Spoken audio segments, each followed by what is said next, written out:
안녕하십니까. 카오 임플란트 학회의 수요 세미나. 오늘 말씀을 드릴 이화여자대학교 구강명형외과 김진우입니다. 오늘은 약물 관련 악골괴사증에 대해서 이렇게 걱정이 많으실 텐데요. 최근에 또 여러 많은 내용이 좀 바뀌었습니다. 그래서 2022년 이 최신 업데이트에 대해서 오늘 좀 말씀을 드리고자 합니다. 이 최근에 이 대한골대사학회와 대한구강명형외과학회의 그 2021년 작년 겨울이죠. 이 약물 관련 악골괴사증 포지션 페이퍼에 대해 주로 좀 말씀을 드릴 텐데요. 그래서 그 두 학회가 모여가지고 최신의 어떤 약물 관련 악골괴사증의 업데이트에 대해서 논의하고 포지션 페이퍼를 작성하였습니다. 그래서 그 정의나 병태 생리와 같이 내용이 거의 바뀌지 않은 부분도 있는 반면에 이 새로운 약물이나 드럭 할리데이에 대한 부분에 대해서는 상당한 이 의과와 치과 간이 상당한 이견이 있습니다. 그래서 이에 대해 많은 논의도 있었고요. 그리고 이 임상 경험에 많이 의존하기도 하는 다른 나라의 가이드라인도 있는데요. 이번 저희가 이렇게 준비할 때는 이 최대한 근거에 기반해 가지고 포지션 페이퍼를 만들었기 때문에 이것에 대해서 업데이트를 좀 말씀드리는 시간을 갖도록 하겠습니다. 우선 이 약물 관련 악골괴사증의 정의에 대해서는 변경된 사항이 없이 동일합니다. 이 중요한 포인트로서 고릅수 억제제 및 혈관 생성 억제제의 현재 이 복용뿐만이 아니고 이전 과거 노출도 해당이 됩니다. 그리고 턱뼈의 익스포저, 즉 골 노출로서 병의 정의가 네크로즈드 본이 아닙니다. 또한 이 팔주와 관련하여서는 구강면부의 여러 원인에 의해서 골 노출이 생기면 원인을 원래 제거하면 팔주면 모두 치유가 이루어져야 되는데 8주 이상 골 노출이 지속되면 악골괴사증으로 진단하는 것입니다. 그리고 방사선 악골괴사증을 감별하기 위해서 라디에이션 히스토리가 없어야 합니다. 이 역학 부분에서는 약간의 추가가 있었죠. 우선 이 악골괴사증의 이 연구 초기였던 2008년에 우리나라 연구에서는 한 0.04%를 보고한 바 있습니다. 최근에 보고된 이 공단 자료를 이용한 연구에서는 10만 명당 21인 1년에 21명이라는 얘기죠. 그 정도를 보고한 바가 있고요. 경구 비스포스 포인트는 10만 명당 1.05인년, IV 비스포스 포인트는 0에서 92년 정도로 좀 격차가 있습니다. 그리고 새로 이제 데노스마브에 대한 인시던스에 대한 연구들이 이제 많아졌죠. 이 10만 명당 0에서 한 30.2인년 정도로서 이 비스포스 포인트에 의한 위험과 유사하거나 더 낮다라고 명시를 하였는데 아직 말씀드리기가 좀 조심스러운 부분입니다만 이 논의를 다 하고 포지션 페이퍼를 낸 이후에 이 JBMR 같은 어떤 공신력 있는 논문들에서 골다공증 환자에서 데노스마비, 졸레드노트를 포함한 비스포스 포인트가 더 리스크가 높다라는 연구 결과가 보고되고 있습니다. 결론적으로는 데노스마브에 대해서는 더 안전하다, 위험하다에 대해서는 아직 에비던스가 매우 부족하다라는 말씀을 좀 드리고 싶습니다. 그리고 이번 포지션 페이퍼에서는 그 골다공증 환자를 우선 대상으로 하였지만 캔서 환자에 대한 인시던스도 명시는 좀 했고요. 약 1% 정도. 그래서 골다공증 환자의 50배에서 100배 정도의 리스크가 있다고 보시면 되겠습니다. 병리 기전 같은 경우에는 아직도 여러 기전들이 복합적으로 작용한다고 생각되어지고 있고요. 그 중에서 약제에 의한 본 턴오버의 과억제가 가장 주요한 메커니즘이죠. 이 턱뼈에만 생기는 이유는 의견이 많지만 턱뼈가 원래 본 턴오버가 매우 빠르고 혈행이 좋아가지고 약제가 몸에 들어가면 큐뮬레이션, 축적이 과도하게 될 수 있다. 그래서 약제에 의한 서프레션 정도가 매우 강하다는 그런 인비보, 이 동물 실험을 통한 증거들이 그 이유로 생각되어지고 있죠. 다른 여러 가지 기전이 있습니다. 인펙션, 그 다음에 뭐 염증과 관련한 기전, 그 다음에 엔지오제네시스, 그 다음에 어떤 연조직 독성, 그리고 이뮨과 관련한 이런 것들이 있는데 아직은 1번, suppression of bone turnover, 이 약제에 의한 저 작용이 1번이라고 생각을 하고 있죠. 이 관련한 이 리스크 팩터 같은 경우에는 시스테믹, 전신적이거나 어떤 로컬한 팩터로 나눠볼 수가 있습니다. 시스테믹 팩터로서 우선 약제에 의한 질병이니까요. 약제에 관련된 요인들로서 약제가 강한, 약제의 포텐시나 아니면 하이어 도징 아니면 듀레이션 오브 익스포저 같이 오래 이렇게 약제를 먹었다. 같이 이렇게 다 합쳐서 cumulative exposure라고 부릅니다. 그래서 이게 직접적인 리스크 팩터가 되는 것이죠. 그러니까 높을수록 더 위험하다는 것이죠. 그리고 IV가 원래 위험하다고 저희가 더 생각을 했지 않습니까? 근데 최근 에비던스를 보면 그러니까 IV로 고농도로 이렇게 1년이나 2년에 한 번씩 이렇게 맞죠? 근데 이게 경구 비스포스 포인트보다 더 위험한가? 라고 생각을 했었는데 요즘은 그거에 대해서 반론이 많다라는 걸 좀 말씀드리고 싶습니다. 그리고 고령인 경우, 그리고 여성, 당뇨, 아니면 류마토이드 등이 위험 요인으로 받아들여지고 있고요. 엔티엔젤리닉 테라피나 아니면 장기 스테로이드 복용 등도 유의한 시스테믹 리스크 팩터로 보고 있습니다. 어떤 제네틱 팩터 부분이 있는데 이건 아직 밸리데이션이 덜 됐기 때문에 더 많은 연구가 필요하겠고요. 이 도즈, 큐뮬러티브 도즈와 관련해서는 현재 여러 가이드라인 등에서 4년 이상 복용한 환자에서 위험이 훨씬 증가한다. 그래서 그 기준에 맞춰 다른 권고를 하고 있죠. 이것은 2011년경에 FDA와 WHO에서 시행한 연구에 이렇게 근거하게 되는데, 하지만 최근의 역학 연구나 실제 임상 현장에서 제가 악골괴사증 환자를 보는 것은 상당히 좀 다릅니다. 우리나라 공단 자료를 이용해서 2012년 환자를 대상으로 4년 팔로우업한 연구도 그렇고, 최근에 제가 연구한 이 공단 자료로 12년 정도 팔로우업한 연구에서도 이 악골괴사증 리스크가 그레주얼하게 증가를 하지 4년 먹어야 확 높아진다, 그런 것이 아니다 라는 것을 이제 확인을 했습니다. 그래서 이번 포지션 페이퍼에서는 그 뒤쪽에 매니지먼트 부분에서 좀 말씀을 드리겠지만, 이전에는 3년이나 4년 먹으면 훨씬 위험하다라는 얘기가 있었는데 그 문구를 아예 삭제를 하였습니다. 그러니까 천천히 이렇게 계속 증가한다는 것이죠. 그래서 그래프가 잘 보이실지 모르겠습니다만 1년 이상 복용을 하면 리스크가 이제 점점 증가하기 시작한다. 하지만 1년 이상 복용한 환자랑 1년 이하 복용한 환자는 아주 큰 리스크 차이가 있다라는 것을 염두에 해주시면 좋겠습니다. 국소적인 리스크 팩터로서는 잘 아시겠지만 치과적 상황과 관련된 것들이죠. 그 기준이 이 치과적 여러 프로시저 중에 골 노출이 발생하고 데미지가 갈 수 있는 행위, 즉 발치, 임플란트, 아니면 임플란트 제거술이나 뼈 이식, 치주 수술 등이 그에 해당합니다. 반면에 저희 예전에 심장, 여기 그 엔도카르디스 관련한 그런 것처럼 레스토레이티브한, 그러니까 이가 썩어서 크라운을 씌우는 정도거나 엔도, 신경치료, 레진 치료, 스케일링 정도의 어떤 미니멀한 치료술식은 악골괴사증과 거의 관련이 없다라고 할 수 있겠습니다.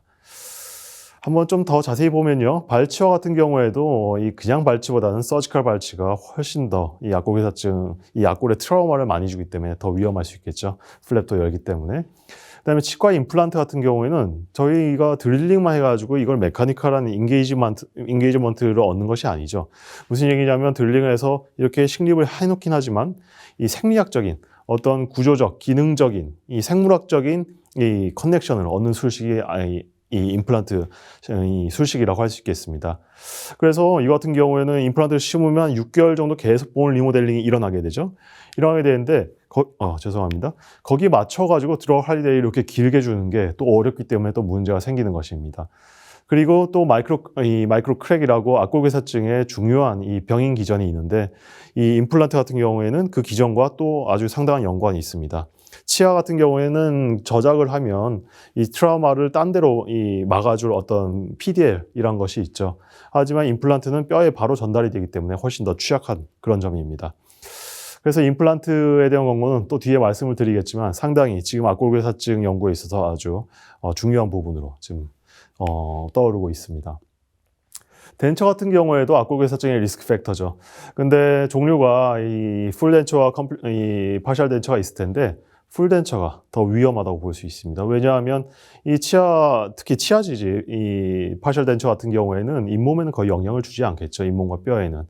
하지만 이 풀덴처나 아니면 이 점막지지, 파셜 덴처 같은 경우에는 계속 잇몸을 누르면서 하방 골에 데미지를 주기 때문에 이 어떤 연구 결과에도 보면 그쪽 이렇게 주는 덴처가 훨씬 더 악골괴사증이 많다라는 연구도 있고, 저도 환자를 보다 보면 어떤 임플란트나 이런 걸 좀 심기 어려우신 이 의료 보호 환자분들이 이렇게 이 악골괴사증이 많이 돼서 오시는 것을 좀 보고 있습니다. 그래서 이 그런 경우에는 오히려 치아지지 덴처나 임플란트를 2개 심어가지고 지지 덴처를 하는 게 악골괴사증 면에서는 훨씬 안전할 것이다 라고 생각할 수 있겠죠.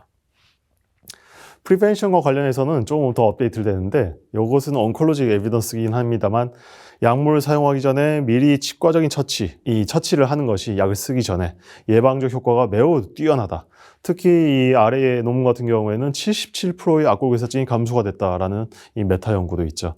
그래서 그 예방은 약을 쓰시기 전에 의과에 얘기를 하셔가지고 이 미리 치과로 좀 보내달라 환자를. 그래서 기본적인 검진과 발치를 해야 되면 미리 발치를 하고 이렇게 다 정리가 된 다음에 이 약을 쓰면 훨씬 안전하다라는 것이 되겠습니다. 자, 그리고 드러그 할리데이에 대해서는 아직도 많은 의견이 있죠. 조금 보면요, 2011년 미국 치과의사협회에서는 2년 이하의 낮은 큐뮬레이션인 경우에는 드럭 할리데이 필요가 없다고도 했었고요. 2014년 인터내셔널 ONE 태스크 포스에서는 4년 이상 복용을 하거나 동반 리스크 팩터가 있으면 드럭 할리데이를 주자라고 한 바가 있죠. 다양한 가이드라인이 있는데 2014년 AAOMS에서 어떤 골 생리와 어떤 파마코다이나믹스에 근거한 2개월, 그러니까 술식하기 전에 2개월 드럭 할리데이를 주자라고 권장한 것이 가장 널리 현재 좀 받아들여지고 있죠. 그 약물 관련 악국 의사증이 만약에 발병을 했으면 이 약물을 멈추는 근거와 효과가 자명하죠. 근데 이 예방을 위한 술전 휴약에 대해서는 최근 많은 논란이 있습니다. 하지만 이 논란이 있습니다만 충분한 새로운 근거가 없습니다. 그래서 아직은 현재 지금 말씀드릴 수 있는 것은 일단은 기존의 공고안을 유지하겠다라는 공고를 드릴 수 있을 것 같습니다. 그래서 이 약물의 어떤 양약적인 기전에 대한 권고로서 그 권고로서 장기 약물 복용 시에 치과 시술 전 2달 정도 약제 중단을 권고드리고요. 치과 치료 후에 점막 치유가 완전히 이루어지는 한 2, 3개월 정도까지 약제 중단을 권고드리겠습니다. 그리고 3년, 4년 먹으면 더 위험하다. 그런 게 있었는데 그 컷오프는 앞에 말씀드린 대로 디시전을 할 만한 근거가 부족하죠. 그래서 그 부분은 삭제가 이제 될 수 있겠습니다. 그래서 컷오프에 따른 권고보다는 약을 쓰는 내과의와 치과의가 함께 개별 환자의 리스크를 판단해가지고 개별적인 휴약기를 결정하는 것이 바람직하다라고 말씀을 드릴 수 있습니다. 데노스막 이제 많이 보시게 되겠죠. 데노스막으로 약이 정말 이제 다 넘어가는 것 같습니다.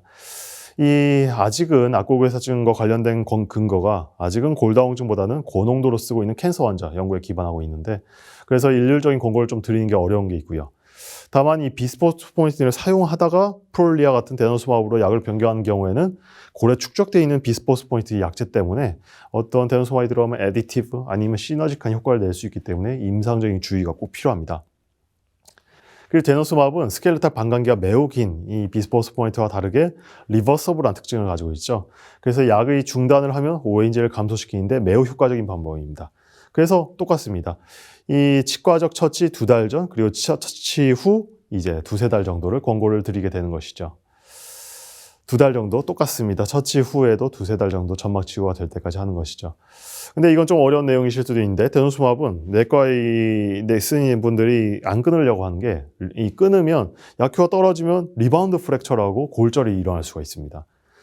그러면 이분이 어떤 공통된 이 권고안 같은 경우에는 한 가이드라인을 좀 말씀드리면 그 데노스마브 인젝션 후에 이 데노스마브의 이펙트를 보는 CTX라는 레벨이 있습니다. 그 레벨이 약 주면 3일에서 7일 후에 가장 낮은 레벨에 도달합니다. 그리고 5개월까지는 낮게 유지되고 있죠. 그리고 6개월 시점에 원래 세컨 도즈가 들어가야 되는데 이 CTX 수치가 그때 이 세컨 도즈가 6개월에 안 들어가면 한 3개월 뒤인 9개월 시점에서는 크게 증가합니다. 그때가 리바운드 프랙처가 가장 위험한 거죠. 그렇다면 저희가 할 수 있는 것은 데노스마브의 첫 번째 주고 5개월 되는 시점에 발치나 임플란트 수술을 다 하시고 2개월간 저희가 이 치과 치유 기다리면 충분하죠. 그 다음에 이제 데노스마브 세컨 도즈를 한 7에서 8개월 시점에 하십시오. 라고 하시면 저희 치과적으로도 문제가 없고요. 그 다음에 7, 8개월 되는 시점은 본마커 변동이 증가하지 않기 때문에 리바운드 프랙처 가능성이 최소한입니다. 그래서 이렇게 맞춰서 이 의과 선생님과 논의를 하시면 가장 좀 바람직한 권고안이 될 것 같습니다. 바이오마커와 관련해서는 이 CTX, 아까 말씀드린 CTX는 악골괴사증의 바이오마커라고 말씀드리긴 아직 현재로서는 아니라고 현재 생각을 하고 있습니다. 다른 마커들이 있는데 아직은 임상적인 이 근거가 조금 부족한 상황이고요. 자, 그리고 임플란트에 대해서는 아까 잠깐 말씀드렸지만 저희 임플란트가 이 치과 시장에 얼마나 중요하겠습니까?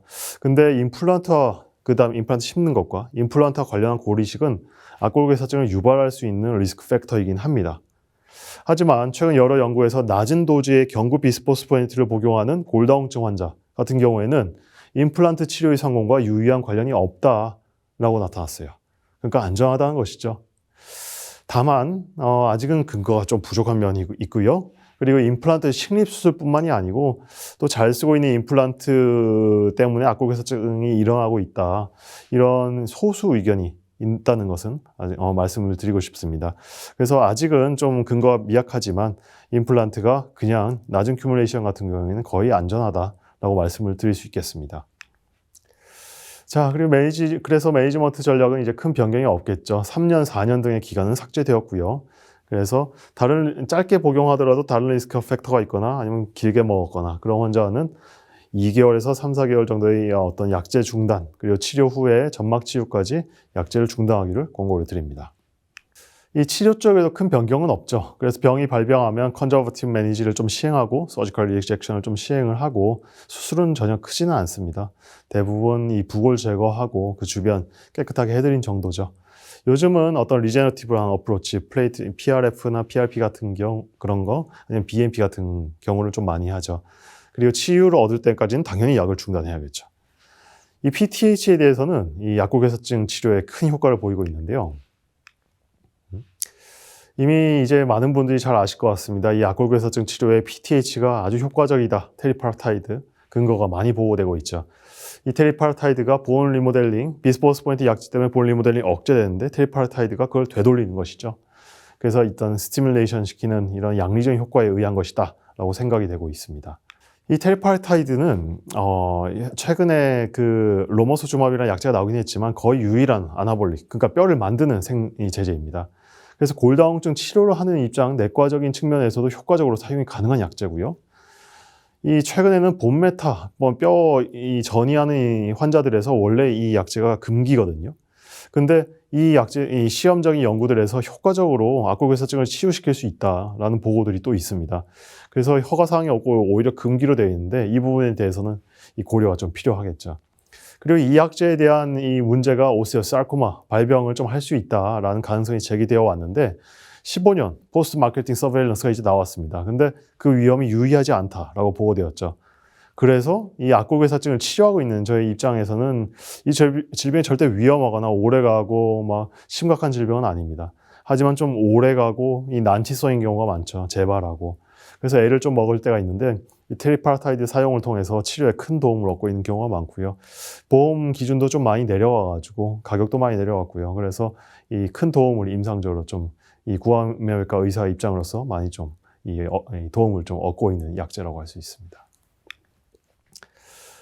지금까지 어떤 2021년, 2022년의 최신 이 악골괴사증과 관련된 부분에 대해서 이 세부 내용을 말씀드렸습니다. 경청해 주셔서 대단히 감사합니다.